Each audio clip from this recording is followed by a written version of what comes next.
Welcome to this Rhino 3D video tutorial series. इस series में मैं आपको गाइड करने वाला हूं through the process of creating 3D models and designs. इस सीरीज में हम कवर करेंगे everything from basic modelling techniques to advance surface modelling. आज की इस क्लास में हम सीखेंगे basics of Rhino and its navigation. So without wasting any time, let's move on to Rhino screen. ये है Rhino का visual interface and we have to become familiar with it for better working experience. किसी भी application की जो top most बार होती है वो टाइटल बार कहलाती है। टाइटल बार पर डिस्प्ले रहता है करंट एप्लीकेशन का नाम, like here it says Rhinoceros 7। Title bar के जस्ट नीचे मिलती है menu bar. Menu bar is very helpful to use the different features and functions of an application. Menu bar के नीचे मिलती है कमांड लाइन। राइनो हमें प्रोवाइड करता है कमांड लाइन इंटरफेस। इसकी हेल्प से हम अपनी कमांड्स को डायरेक्टली इनपुट कर सकते हैं। किसी भी कमांड को एग्जीक्यूट करने के लिए we have to type its name on the command line and press enter. Command line को समझते हैं एक प्रैक्टिकल एग्जांपल के थ्रू। सपोज हमें एक रेक्टेंगल ड्रॉ करना है जिसका साइज हमें स्क्रीन पर गिवन है। Type REC in the command line and press enter. जैसे ही आप एंटर करेंगे, command line will prompt you to specify first corner of the rectangle.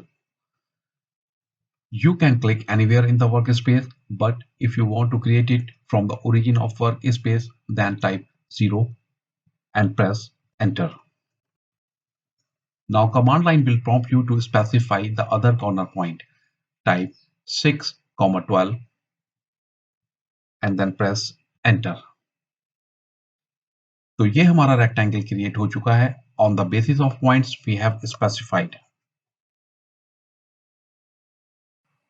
Command line के नीचे हमें मिलता है स्टैंडर्ड टूलबार ग्रुप, जिसमें टोटल 16 टैब्स होते हैं। जिस टैब पर आप क्लिक करते हैं उसके ऑप्शंस नीचे शो हो जाते हैं। अभी के लिए हमें स्टैंडर्ड टैब को ओपन रखना है। लेफ्ट हैंड साइड पर हमें मिलती है side toolbar. It contains all the essential tools needed to create, edit and modify 3D models in Rhino. Side toolbar में जो टूल्स होते हैं उनकी हेल्प से हम क्रिएट कर सकते हैं basic shapes and curves such as lines, arcs, circles, rectangles and polygons.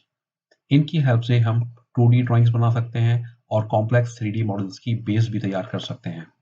Curves के नीचे हमें मिलते हैं surface creation tools and their editings. यहाँ जो टूल्स हमें मिलते हैं वो हैं loft, sweep, revolve and many more. Surfaces के नीचे हमें मिलते हैं solid creation and their editings. यहाँ जो टूल्स हमें मिलते हैं वो हैं boxes, cylinders, spheres and many more. Last में जो टूल्स हमें मिलते हैं वो है move, scale, rotation and many more. These tools are used for manipulating objects in 3D space. Right hand side आपको मिलते हैं कुछ पैनल्स जिनकी हेल्प से आप वेरियस टूल्स एंड फीचर्स को एक्सेस कर सकते हैं।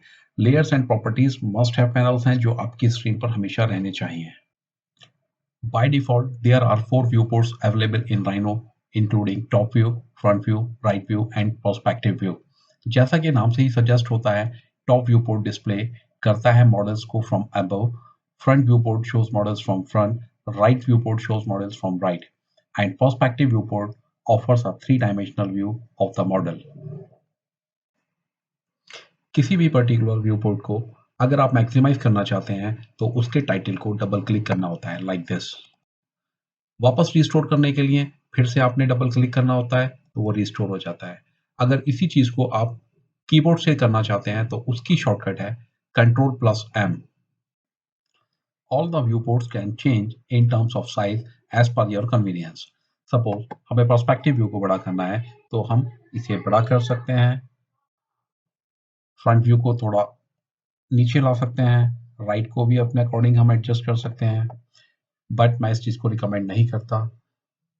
तो अगर आप वापस इसको प्रीवियस स्टेट में ले जाना चाहते हैं तो जो आपका स्टैंडर्ड टैब होता है उस पर यहाँ आपको मिलेगा एक 4 व्यू पोर्ट्स आइकन। इस पर हमें राइट माउस बटन को क्लिक करना होता है तो हमारे जो चारों व्यू पोर्ट्स हैं वो अपने प्रीवियस स्टेट में आ जाते हैं। If you want to tumble in perspective view port, just right click and hold the key to perform the action. But अगर यही चीज हम टॉप व्यू पोर्ट में करेंगे तो टम्बल की जगह पैन होगा। सेम फ्रंट व्यू में भी यही होगा, राइट व्यू में भी यही होगा, बट पर्सपेक्टिव व्यू में हम राइट माउस बटन की से टम्बल कर सकते हैं। अब अगर हम शिफ्ट के साथ राइट माउस बटन का यूज करते हैं पर्सपेक्टिव में, तो यहां पर हम पैन कर सकते हैं। Zoom in and zoom out के लिए कंट्रोल का यूज करेंगे राइट माउस बटन के साथ। टॉप व्यू में भी सेम ये रहेगा, फ्रंट में भी यही रहेगा और राइट में भी यही रहेगा। हम माउस से स्क्रॉल भी कर सकते हैं। मिडिल माउस बटन को अगर हम अप एंड डाउन करते हैं तो भी हम scroll zoom in zoom out कर सकते हैं, लाइक दिस। हम अपनी ज्योमेट्री को सेंट्रलाइज भी कर सकते हैं by clicking zoom extend button.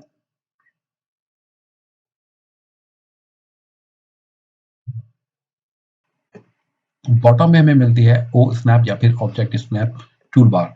इसकी हेल्प से हम अपनी स्नैपिंग को डिसेबल भी कर सकते हैं और इनेबल भी कर सकते हैं, या फिर किसी एक पर्टिकुलर ऑप्शन को चेक या फिर अनचेक कर सकते हैं।